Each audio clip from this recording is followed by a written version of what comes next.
By the end of this video, you're going to fully understand what you need to do if you want to stop gambling. Not everyone that starts to gamble is going to develop a gambling addiction, but anyone can. So if you're watching this and you or a loved one is struggling with your gambling, then this is the exact video that you needed to find. My name is Rob and I'm a recovering gambling addict. I made my last bet on November the 12th of 2022. Now I create videos to help people avoid making the same mistakes with their life that I made with mine. I want you to smash that subscribe button if you want to live a happier and healthier life without the chaos of a gambling addiction. Now, how do you know if you need to stop your gambling? I will never go out and tell someone that they need to quit. It's not going to be effective. If I tell you what to do, you're not going to want to listen to me, and you may in fact resent me, as you can see by some of the comments that I get when I'm online. If you're gambling for any other reason but entertainment, there's a decent chance you could be on the wrong path. But again, you have to decide that for yourself. So let me tell you exactly how I quit gambling. It was a 4-step system, and I'm going to dive into each of those steps in detail so you know exactly what you need to do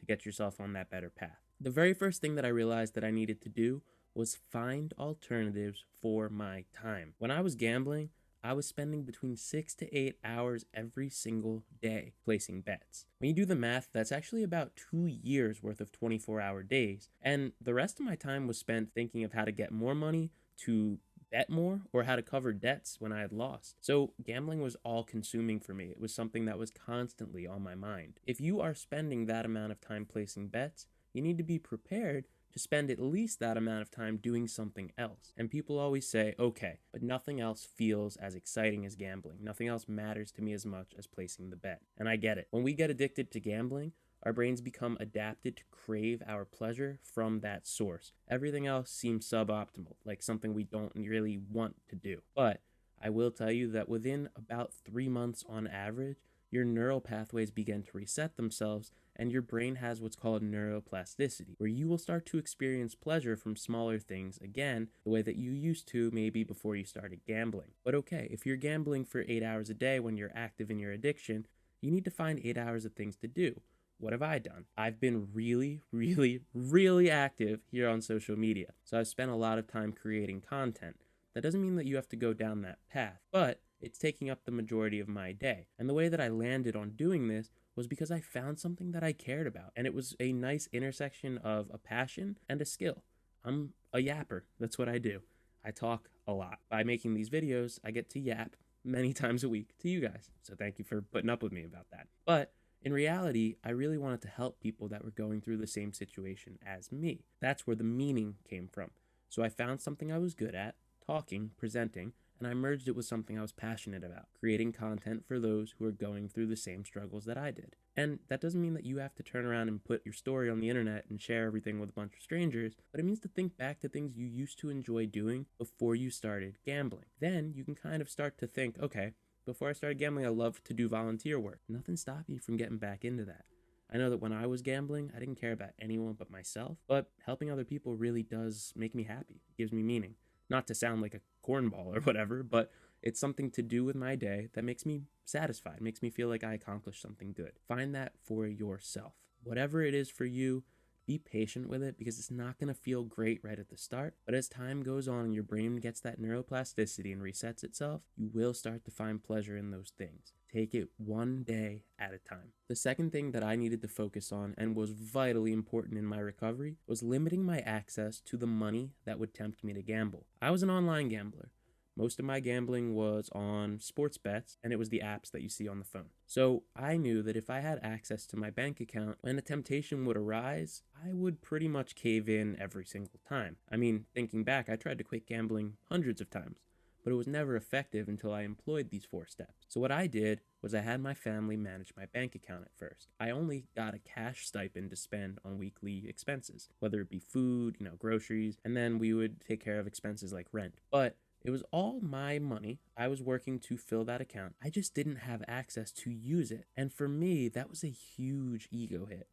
I had always wanted complete control over every situation. That's kind of the mind of a gambling addict, right? We want to influence the outcome of the game using our skill or our knowledge. And that carried into all aspects of my life. So the idea that I wouldn't be managing my own bank account really hurt me. But After I got over it and I started to recognize the positives of what was going on, I realized that not having access to the account actually gave me a chance to build the account up, which allowed me to pay down debts. And without that control in place, I would have just been continuing to dig myself a hole because I would just keep swiping that card, making deposits, and chasing that big win. I had to get rid of the access to it, or I would have been screwed. And maybe you don't have someone in your life that you trust to manage your bank account. In that case, if you're living in certain countries, you can have your bank restrict transactions to certain places, whether that be, to a crypto casino or to ATM withdrawals. The third thing that I had to do to quit gambling, and this one's one that's kind of difficult to wrestle with, was that I had to self-exclude from the casinos. What does this mean? It means that you tell the casinos, hey, I want you to ban me from playing on your website or, at your actual casino. And I don't want you to allow me to place another bet, make another deposit, not interact with you at all. So when you do that, they are supposed to ban you from play. But what people find all the time is that they'll ban themselves from play and go to another casino or make another account if it's an online site. And that's when it becomes important to use something like Gamban. Gamban is an app that blocks gambling apps and websites on your phone and devices. In this video, I won't dive too deep into what they do, but you can check out their resources down below in the description. Essentially, what you need to recognize is, with something like a self-exclusion or a blocking software, it's not the overall solution. That's why it's step 3 in a 4-step process. When you're doing these self-exclusions, the entire purpose is to make it more difficult to gamble. It's always, unfortunately, going to be possible if you want to do it. But if you're trying to quit gambling, making it more difficult actually helps you to break the habit of going and placing that bet, because it's actually a very big difference between placing a bet in 5 seconds versus placing a bet in 5 minutes. It gives you that time to think, do I want to make this decision? Is this what I should be doing?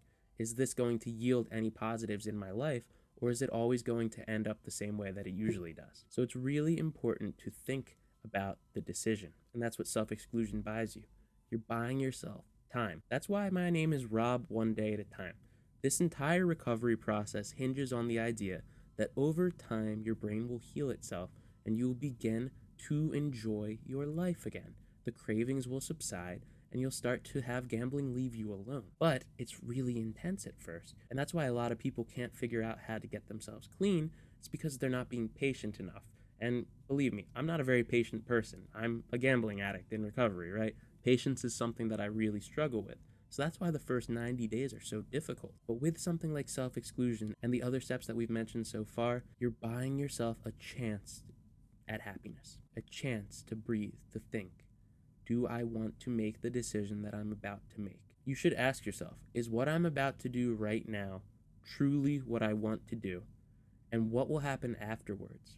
Because when we give in to a gambling craving, we're typically not thinking about what's going to happen next. Getting awareness over your actions, over your thoughts, is a vital part of recovery. And the most vital part of recovery, in my opinion, is step 4.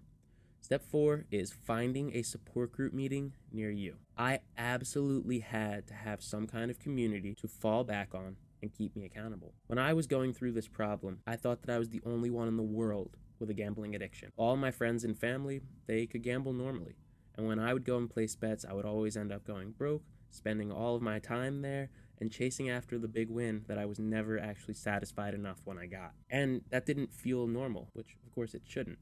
But I didn't think anyone else could relate to it, and boy was I wrong. I started going to a 12-step meeting, a support group meeting, when I was 24 years old, and that is what changed my life. Now, when you go to a meeting like that, you're joining a group of people who have a shared experience, a lived experience of gambling addiction. And they'll share their story, they'll share what they're doing to get clean the same way that I'm sharing it in this video. But what's vitally important about it is the weekly routine, and it's reminding yourself why you're staying away from gambling. A lot of times people will ask me why I make this content, why I talk about gambling addiction all the time. Isn't it hurting my recovery? Isn't it making me want to gamble? And the truth is, it's not. It's actually really helping me, because step 12 in the 12-step program is to share your experience with others in hopes that it can help them to recover. It's an act of service that serves you just as much as it serves the person. So when you go to a support group meeting and you share your story, you're not only getting it out there and getting it off your chest, but you're helping everyone else in that room. And it creates a reciprocal relationship where you build a community of people that you can trust, you can hear their story, and you can check in with whenever you're feeling an urge to gamble. They always tell you to use the telephone list, and of course, 2024, we don't call that much anymore, but you can develop some really strong relationships and friendships in those meetings and have people to talk to, like a sponsor. I have a sponsor, and when I get a temptation to gamble, not that I've had one in a while, but I used to have many, I'd give him a call, I'd send him a message, and he'd talk me down. It's really important not to face this alone. You are not alone in this journey, and that is what's so important to recognize. When you add these 4 things together, you have a true chance to live a happier and healthier life. Not every day is going to be rainbows and sunshine, but if you're not living your life in chaos, you have a true chance to live a good life. Check out this video if you want to learn more about my personal gambling addiction story, as I've shared it here in hopes that it can help you. Thank you so much, and let's keep getting better together, one day at a time.